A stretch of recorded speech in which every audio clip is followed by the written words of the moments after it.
Imagine this for a second. Just picture this scenario. Okay. You're sitting at the very top of the corporate food chain. You're running a massive, successful global company. Your marketing is slick. Your product is, top tier. Profits are soaring. You are, for all intents and purposes, the darling of the stock market. You can do no wrong. You can do no wrong. But then, one Tuesday morning, you wake up, you check your phone, and a headline breaks. Uh-oh. And it turns out that a tiny, obscure factory, maybe 5 layers deep in your supply chain. One you've never even heard of. Exactly. A factory you honestly didn't even know existed is dumping toxic waste into a local river. Or maybe it's worse. Maybe they're using forced labor to make the tiny screws that hold your flagship product together. And just like that, everything changes. The stock price tanks. The brand equity you spent decades building is, it's tarnished, maybe permanently. Exactly. It feels like a complete nightmare scenario. But in today's global economy, your reputation is really only as good as your worst supplier. It really is. It brings up this massive, almost existential question for modern business. How on earth do organizations ensure they aren't accidentally funding modern slavery or environmental disaster? It is a huge, high-stakes question, and it's pretty much the heart of what we're unpacking today. We're looking at strategic ethical leadership in procurement and supply. Right. And for those of you tracking the technical side of things, this aligns with the CIPS L6M1 module, specifically Learning Outcome 4. But really, this is for anyone who just wants to know how the sausage is made and, more importantly, how to make sure the sausage isn't made unethically. Yeah, it's about moving beyond the nice-to-haves, Yeah. beyond the glossy corporate responsibility report. Right. We're going to explore how organizations actually build these ethical practices, the specific standards and regulations they have to navigate, and honestly, the detective work required to enforce them. See, that's the part I'm most excited about, the detective work. Because it's one thing to have a mission statement on a lobby wall that says, we love the planet. It's a completely different thing to actually police that behavior across borders. Precisely. There is a vast canyon between a nice mission statement and a legally binding, ethically sound supply chain. So let's dive in. Let's do it. Let's start with the basics, the why. And I kind of want to play devil's advocate here for a minute. Go for it. I mean, obviously, we all want to be good people. We don't want to hurt anyone. But from a cold, hard spreadsheet and investor's perspective, is there actually a case for ethics, or is it just PR fluff that costs money? It is definitely not just fluff. And the source material is very, very clear on this. The business case for ethics is tangible and it's financial. It's not just about feeling good. Okay, so break that down for me. What's the first pillar of that argument? Well, first, you have the internal culture.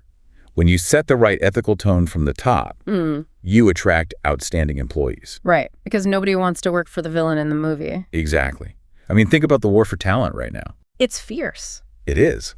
High-quality professionals, the people you really need to innovate and drive your business forward, they have options. They can work pretty much anywhere. And they want to work for a company they believe in. They generally want to work for organizations that align with their own values. So if your company is known for exploiting workers or destroying the environment, you are going to struggle to hire the best. Simple as that. So it's a recruitment strategy. An ethical stance is part of your employer brand. It is. But it goes deeper than just getting them in the door. The analysis we've seen suggests that employees working in ethical cultures are actually more motivated. They're more productive. That makes intuitive sense. If you feel proud of where you work harder. You do. It leads to better retention, so you're not constantly churning through staff. And that ultimately contributes to financial success. You're not spending a fortune on recruitment and training all the time. So treating people well actually makes you more money in the long run?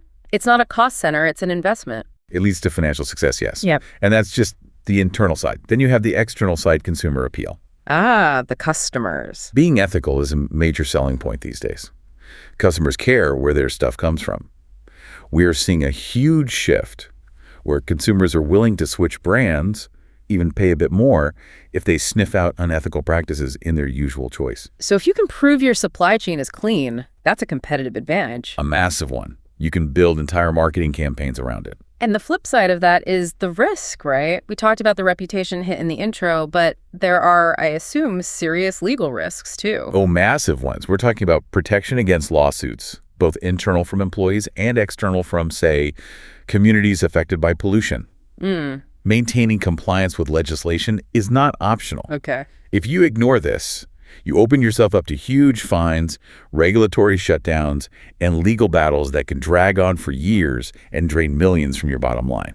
Okay, so if we accept that ethics is good for business, that it protects the bottom line and the brand, whose job is it to enforce it? Is this something that just lives in the procurement team's inbox, or does it have to go higher? It has to come from the top. It is fundamentally about leadership. The sources we looked at really emphasize that managers must serve as role models. There's this concept called the shadow of the leader. Shadow of the leader. I like that term. What does it actually mean in practice? It means that an organization takes its real cues from what the leaders do, not what they say. The walk, not the talk. Precisely. If the leadership team is only focused on profit, if they are constantly cutting corners to hit quarterly targets and, winking at bad behavior, they are essentially encouraging unethical behavior right down the line. Right. You can't send a company-wide email telling your team don't cheat, but then give a huge bonus to the sales guy who, cheated to land a big deal. You can't. Behavior is modeled. If a leader ignores safety protocols just to get a shipment out the door faster, every single employee sees that. They learn that speed is more important than safety, that profit is more important than people. So what's the alternative? How do leaders reinforce the right behavior? They need to positively reinforce ethical behavior. When someone does the right thing, especially when it's hard, you praise it publicly. And crucially, you cannot tolerate the unethical. You have to provide immediate feedback. If someone steps out of line, it has to be addressed. Not in a punitive way necessarily, but it has to be clear that it's not acceptable. It's about creating a community then, where the unspoken rules align with the written code of ethics. That's a great way to put it. And it even extends beyond the office walls. The source material mentions engaging with the community volunteering charity work. To show it's not just about profit. Right. To demonstrate genuine concern beyond the balance sheet. Okay, so you mentioned a written code of ethics. Let's talk about that rule book. The code of conduct. I feel like every company has one, usually buried in an employee handbook somewhere. They do. But what is it actually supposed to do? Is it just a legal document to cover the company's back? Well, it can be that. But at its core, a code of ethics is meant to define the governing principles of right and wrong for that specific business. To avoid ambiguity. Exactly. You don't want employees guessing where the line is. The source material breaks a good code down into a few key areas. What are they? First, you have values, the big aspirational stuff. Then principles, which are a bit more specific. Then personal responsibility, making clear that every individual is accountable. Okay. And then the really practical stuff. Compliance, making sure everyone knows the laws and regulations they have to follow, and whistleblowing. Whistleblowing. That seems incredibly important. You need a safe mechanism for people to raise their hand if they see something shady without fear of getting fired. Absolutely. A generation ago, it was seen as snitching or being disloyal. Right. But now, smart companies realize it's an early warning system. It's a gift. If you don't have a safe, confidential way for people to report problems internally, you won't hear about them until the police show up or the press calls. And by then, it's way too late. Way too late. So that's all the internal stuff. But companies don't operate in a vacuum, do they? There's a whole ecosystem of external organizations and initiatives that set the standards. A huge ecosystem. It seems like a bit of an alphabet soup, so let's try and unpack a few of the big players that are mentioned in the text. Let's do it. It's important to know who sets the rules of the game. Well, since we were talking procurement, I feel like we have to start with CIPS, the Chartered Institute of Procurement and Supply. Right. CIPS is the professional body. They're the ones who define the behaviors for their members. So it's about individual professionalism. It is. If you want to be a chartered professional, if you want those letters after your name, you have to sign up to and adhere to their code of conduct. It sets the professional standard for the entire industry. Okay, so that's the professional body. What about on a global human rights level? Who are the heavy hitters there? Well, that brings us straight to the ILO, the International Labor Organization. Right. And this one has a really serious history. It was established way back in 1919. Wow, 1919. That's right after World War I. It was part of the Treaty of Versailles. No way. Yeah.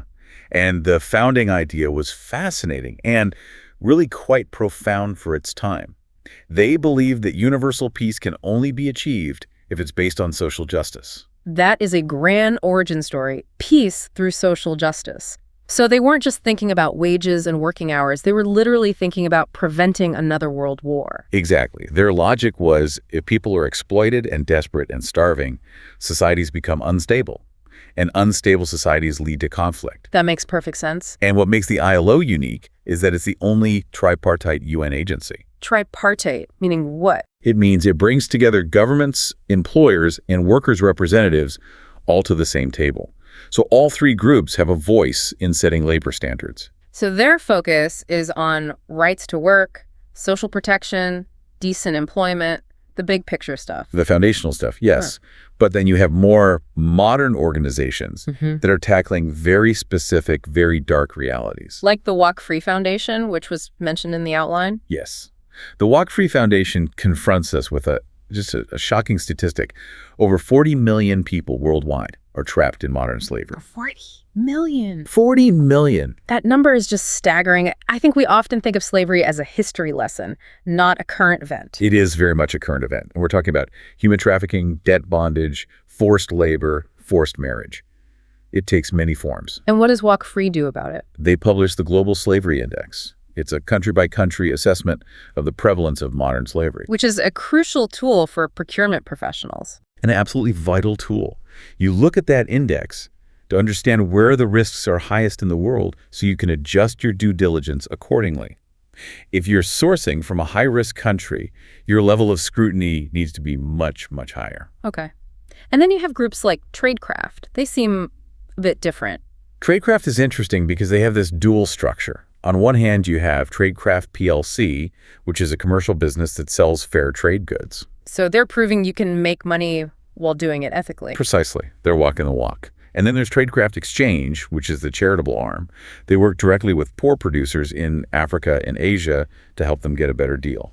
So they demonstrate that you can have a for-profit arm and a non-profit arm working in tandem. Exactly. It's a really neat model. And I saw SAI mentioned as well, Social Accountability International. What's their role? They created a specific standard called SA 8000. It's a certification. Like an ISO standard. Very similar, yes. If you see that an SA 8000 certification on a factory, it means they've been audited against a strict set of criteria focused heavily on workplace conditions: child labor, forced labor, health and safety, freedom of association, all the core labor rights. So it gives companies a clear, auditable standard to hold their suppliers to. It does. It takes the guesswork out of it. It's just interesting how these different organizations layer on top of each other. You have the UN and the IMF, the International Monetary Fund, sort of providing the high-level framework for global stability. And that IMF connection is worth noting, too. It was founded after World War II to prevent the kind of massive economic crises like the Great Depression that led to the war. Because economic chaos creates the conditions for conflict and for unethical labor practices to thrive. When everyone is desperate, standards drop. So financial stability is actually a prerequisite for ethical supply chains. So you have the IMF and UN at the top, and then these other more specific bodies getting into the weeds of labor rights and certifications. But the whole ecosystem of accountability. Okay, so we know the rules and we know the players. Now comes the hard part, the real detective work part. This is where the rubber meets the road. You're sitting in your office, you're a procurement manager, and you need to buy, 10,000 uniforms from a factory in Southeast Asia. How do you actually know they aren't using child labor? This is the due diligence section. And this is, without a doubt, the biggest challenge. As the source material highlights, the enemy of ethics is complexity. And subcontracting. Subcontracting is the absolute enemy of transparency. You might do a full audit on your direct supplier, supplier A, and they're totally clean, gold star. But they're overwhelmed with your order, so they subcontract part of it to supplier B. And supplier B subcontracts the stitching to supplier C, which is an unregulated workshop in someone's basement. And that's where the rules get broken. That's where it happens. So the key takeaway is you can't just trust, you must verify. So how do you verify? Where do you even start? Well, the sources introduce a really useful framework called Ray Carter's 10 C's of supplier evaluation. I love a good mnemonic. Don't feel you have to list all 10, but what are some of the key C's? Well, the visual source we looked at highlights some of the big ones. Things like competency and capacity, which are pretty straightforward. Can they do the job, and can they handle the volume? Right. Then you have things like commitment, control, and consistency. But a couple that are really relevant to our conversation are cash and clean. Cash stands out to me. Why does the supplier's cash flow matter for ethics? Financial stability is vital. Think about it. If a supplier's broke, if they're desperate for cash and on the verge of bankruptcy, they are much, much more likely to cut corners. Desperation breeds bad behavior. Absolutely. They might stop repairing the safety guards on the machines. They might start delaying payments to their workers. They might buy cheaper, more toxic chemicals. A financially sound supplier is a much safer bet for ethical compliance. How do you check that? You can use company registries, credit check agencies. You look at their financial statements. It's basic financial due diligence. Okay, that makes a lot of sense. And what about clean? That sounds more direct. That refers to their ethical and environmental record. Are they clean? Do they have a history of environmental fines or labor disputes? So how do you actually check these things on a practical level? The text suggests a few methods. First, as we said, check their management systems. Do they have certifications like ISO 14001 for environmental management or ISO 9001 for quality? But wait a minute, can't anyone just Photoshop a certificate? I feel like I could mock one up on my laptop in about 10 minutes. They can, and they absolutely do. It's a huge issue. So the crucial tip here is, do not just believe the piece of paper they email you. Trust, but verify. Always go to the relevant body's website, the ISO website or the SE 1000 website, and check the registration number. Validate it. If it's not in their official database, it's not real. Okay, solid advice. What else is in the detective's toolkit? References. You have to talk to their past and current customers. And what are you looking for there? You're asking about quality delivery, but you're also listening for what's not said. And here is a massive red flag. If they are reluctant to let you speak to other customers, run. Don't walk, run. Run.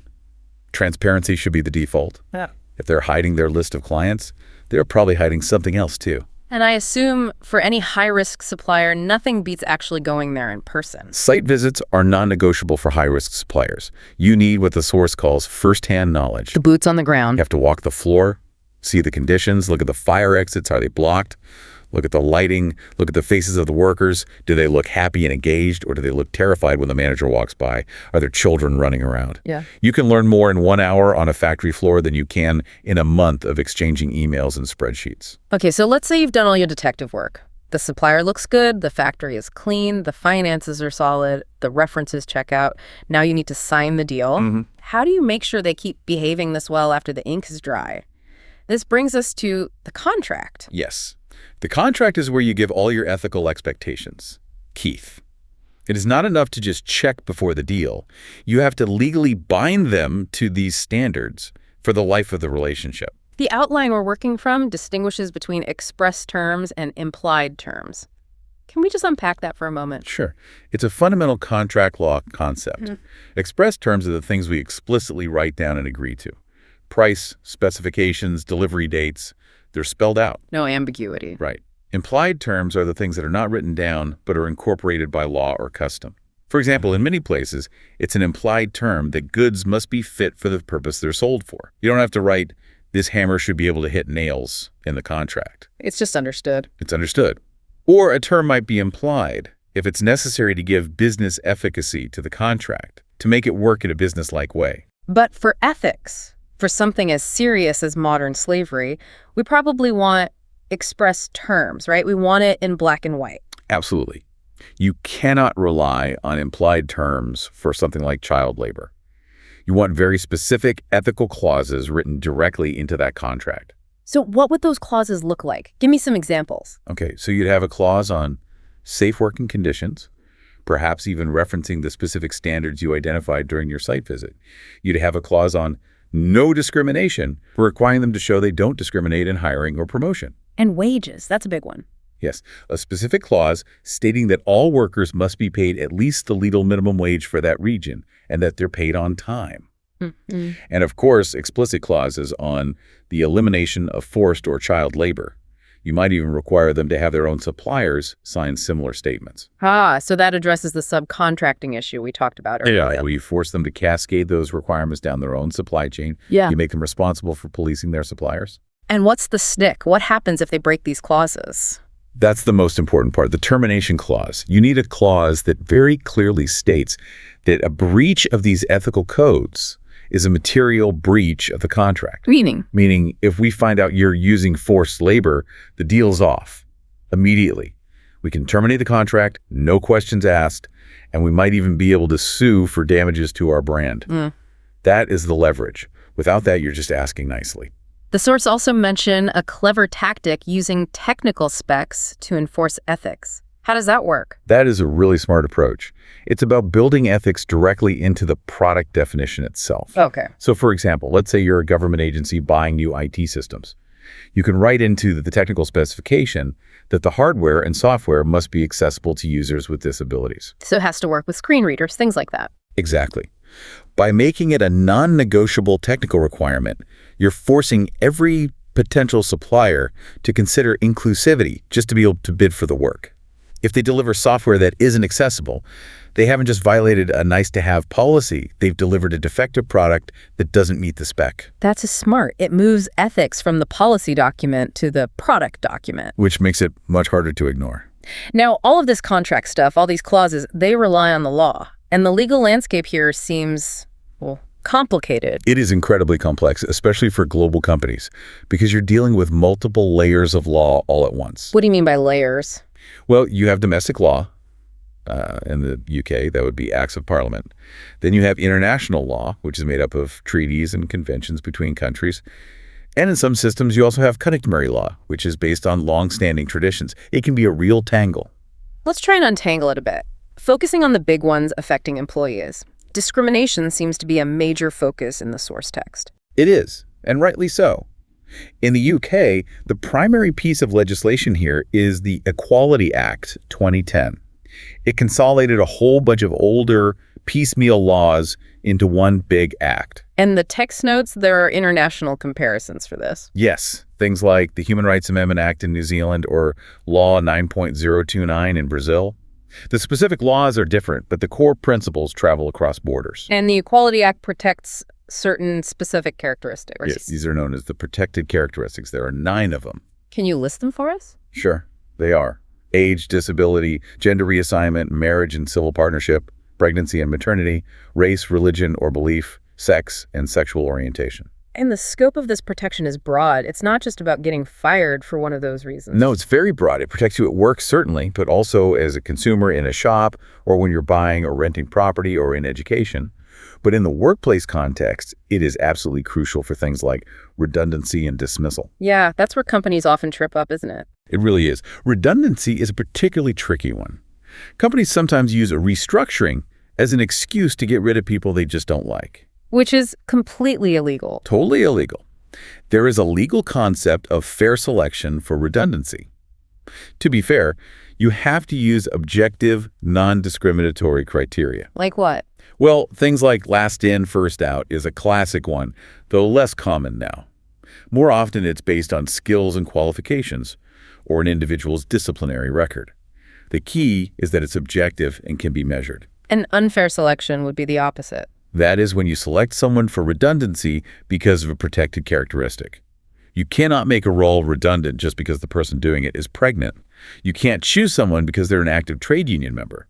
Or, and this is a big one, because of whistleblowing. So you can't fire someone for exposing wrongdoing under the guise of redundancy. Absolutely not. That's called retaliatory dismissal, and tribunals take a very dim view of that. The text also mentions a term, constructive dismissal. That sounds like a legal term for what people now call quiet firing. It's very similar. Constructive dismissal is when the employer doesn't actually fire the employee. Instead, they make the work environment so intolerable that the employee feels they have no choice but to quit. So the employee resigns, but it's not really voluntary. Not at all. Maybe the employer bullies them relentlessly or suddenly changes their shifts to impossible hours without any extra pay or demotes them for no reason. Even though the employee technically resigned, the law treats it as a dismissal because they were effectively forced out by the employer's conduct. Which is very different from summary dismissal. Very different. Summary dismissal is the instant firing. No notice period. None. You're fired, clear your desk, you're out. But that is only legally permissible for gross misconduct. Which is the really serious stuff. The really serious stuff. We're talking violence in the workplace, theft, being drunk or on drugs on the job, serious insubordination. In those cases, the breach of trust is so severe that the employer doesn't need to go through the long warning process. Okay, that makes sense. Let's shift gears slightly and talk about money and time, wages and working hours. Right. So for working hours, the main standard in Europe for a long time has been the Working Time Directive. And what does that say? It sets a limit of a 48-hour average work week. And the key word there is average. It's typically calculated over a 17-week reference period. So you can work more than 48 hours one week as long as you work less than another. Exactly. But there's a big caveat, which is the individual opt-out clause. The one I think I've signed at almost every job I've ever had. Most of us has. It allows employees to voluntarily agree to work more than the 48-hour average. So the protection is a bit soft, but the minimum wage is a much harder line, isn't it? It is, and the source gave a really interesting little history lesson on this for the UK. Yeah, it's fascinating to see how these things evolved. It traces the shift from the old system of wage councils, which set pay rates for specific industries, to the complete deregulation of the Thatcher era in the 80s. For a while there was no wage floor at all. And then what happened? Then the Labour government came to power and introduced the first ever national minimum wage in 1999. It's funny to think there was a time not that long ago without a minimum wage. It was a huge political battle. Critics at the time were saying it would destroy jobs and cripple the economy. But it's now a standard, accepted part of the landscape. Completely. And the structure is tiered, as the source notes.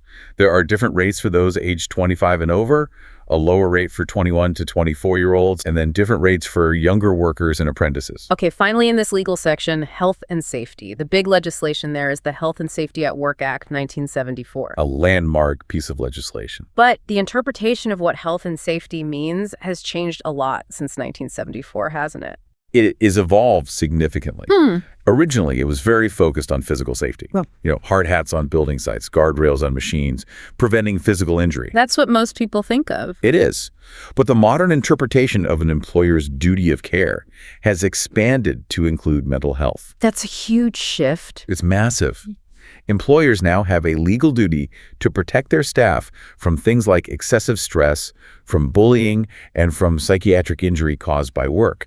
It is a much more holistic view of safety and health. It really shows how the definition of what is ethical just keeps expanding over time. It used to just mean, don't kill anyone with your machines. Right. Now it means pay fairly, treat everyone with respect, ensure their mental well-being, protect the planet, and check on all your suppliers. And that brings us right back to the reality check. We have discussed the laws, the codes, the due diligence checks. But the source material ends on a pretty sobering note that despite all of this, the sheer complexity of modern global supply chains makes it almost impossible to guarantee that a product is 100% free of unethical practices. That is the hard truth, isn't it? If you're a car manufacturer, you're buying cobalt for your batteries. That cobalt is mined, then refined, then put into components which go into subassemblies. Somewhere deep in that chain, there might be a violation you can't see. But ignorance is becoming less and less of a valid defense, though. The expectation from consumers and regulators now is that you map your supply chain. You can't just look at your direct supplier, your tier 1.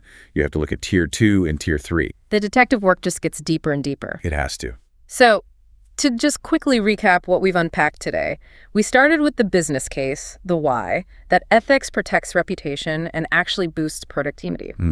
From there, we looked at the major players like the ILO and CIPS who set the standards. Then we walked through the how, the actual due diligence process, using things like Carter's 10 C's to vet suppliers and doing those crucial site visits. We talked about locking those standards into contracts with real teeth, the termination clauses. And finally, we explored the law, the legal landscape that protects workers from discrimination and unfair dismissal and ensures their health and safety, both physical and mental. It really is a comprehensive ecosystem, from the why to the who to the how, and finally, the law. Here's my final thought, and it's something I think for you to chew on. If a company does a brilliant job auditing its direct supplier, gives them a gold star, everything looks perfect, but that supplier then secretly subcontracts to a sweatshop. Yeah. Whose fault is it, really? That's the million-dollar question. The sources say the complexity is a hurdle, but in the court of public opinion, does that complexity really matter? Or is it just an excuse? I don't think it does matter to the public. The consumer sees the brand on the label, not the supply chain map. If your name is on the box, you own the problem. The detective work we talked about isn't just an administrative task anymore. It's existential for the modern company. That is a heavy thought to leave you with. Next time you pick up a product, take a look at the label. There's a whole world of decisions, contracts, and inspections behind that little sticker. Thanks for diving in with us today. Thank you. It's always fascinating to look under the hood. We'll catch you on the next deep dive. Stay curious.